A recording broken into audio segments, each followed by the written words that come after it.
আসসালামু আলাইকুম বন্ধুরা, কেমন আছো? আশা করি ভালো আছো, সুস্থ আছো। প্রতিদিনের মতো আজকেও চলে এসেছি নতুন এক রেসিপি নিয়ে। আশা করি ভিডিওটি টানবে না, শেষ পর্যন্ত দেখতে থাকবে। আমি এখানে নিয়েছি কিছু শোলা কচু আর মিট কুমড়ি। আমি এগুলা ভালোভাবে কেটে নেব। এই দেখো, আমি কুমড়িটা কেটে নিচ্ছি। কুমড়িটা কি মচমচে, দেখো। কুমড়িটা খেতে খুবই সুন্দর লাগবে, মাশাআল্লাহ, দেখতে খুবই সুন্দর লাগছে। আমি এইভাবে মাঝের এই অংশটায় কেটে ফেলে দেব, এগুলো নেব না। খোসাটাও আমি ছুলে নেব। একদম মচমচে কুমড়ে। এই কুমড়িগুলা খেতে খুবই স্বাদ লাগে।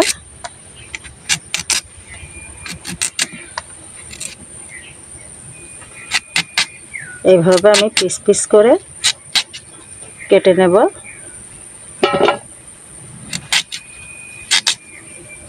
তোমরা সঙ্গেই থাকো, আমি বাকিটা কেটে নিই।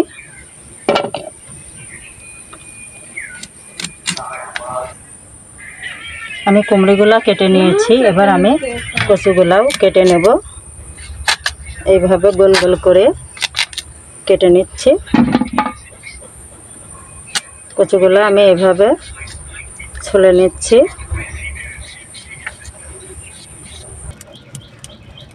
আমি কচুগুলা কেটে নিয়েছি। আমি কড়াইতে কিছু পানি দিয়ে দিলাম, গরম পানি করে আমি এগুলা একটু হলুদ গুঁড়ো দিলাম। কচুগুলো আমি ভালোভাবে একটু গরম পানি করে ধুয়ে নেব। আমি ওইদিকে কচুটা গরম পানি দিয়ে ধুয়ে নেব, ভাপিয়ে নেব। ওইগুলো হতে থাকুক, ততক্ষণ আমি এখানে কিছু মাছ নিয়েছি। মাছগুলো আমি মাখিয়ে নিই। আমি কিছুটা পাতিলেবু চিপে দিলাম, দিয়ে দেব হলুদ গুঁড়ো,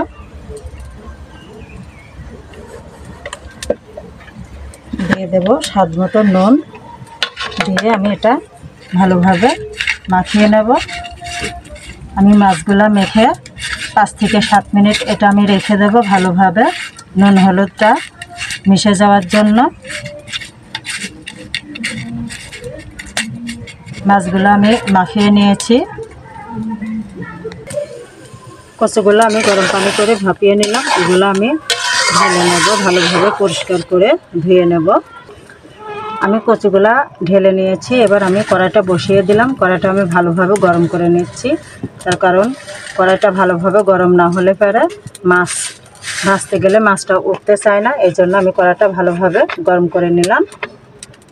এবার আমি কিছুটা তেল ঢেলে দিলাম। তেলটাও আমি ভালোভাবে গরম করে নেব। আমি তেলটা ভালোভাবে গরম করে নিয়েছি। এবার আমি মাছগুলো দিয়ে দেব। মাছগুলো আমি সব দিয়ে দিয়েছি। ভালোভাবে আমি মাছগুলো ভেজে নেব।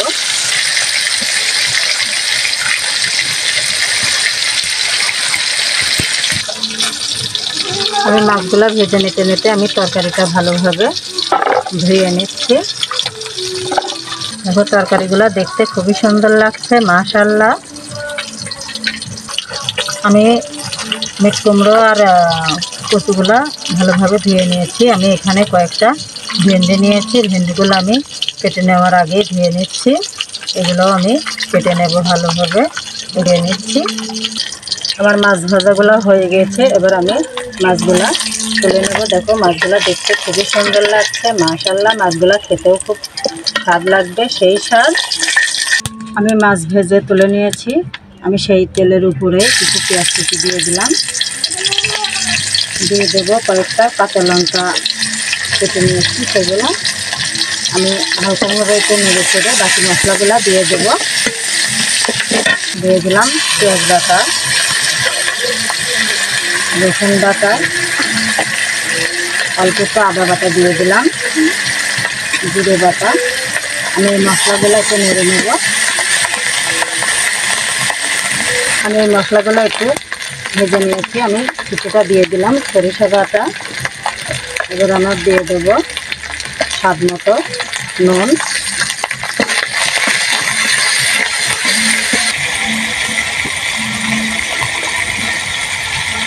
দিয়ে দিলাম হলুদ গুঁড়ো,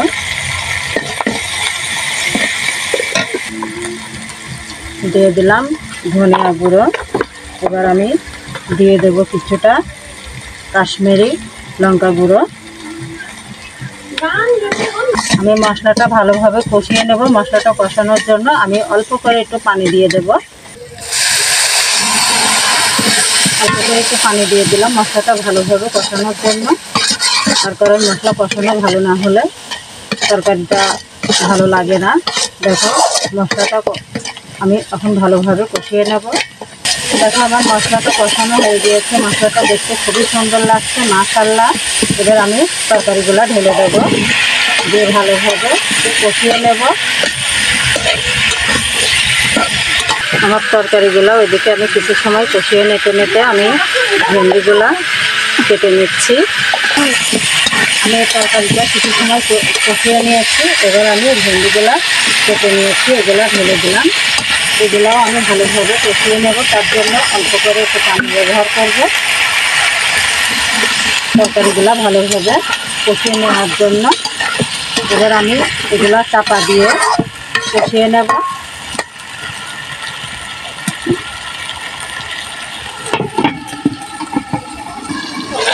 চলে আসলাম 1 মিনিট পরে, দেখি তরকারিটার কী অবস্থা। দেখো তরকারিটা দেখতে খুবই সুন্দর লাগছে, মাশাআল্লাহ। এবার আমি কিছুটা দিয়ে দেব চিনি। এটা দিয়ে আমি একটু ভালোভাবে মিশিয়ে নেব। আমার তরকারিটাও কষানো হয়ে গিয়েছে। এবার আমি পরিমাণ মতো পানি দিয়ে দেব।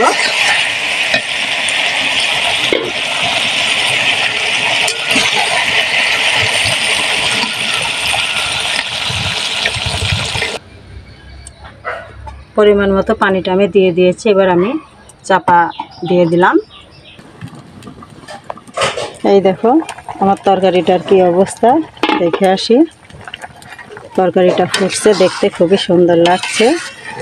আমি একটু নেড়ে চেড়ে নিলাম। এবার আমি ভেজে তুলে রাখা মাছগুলা দিয়ে দেব।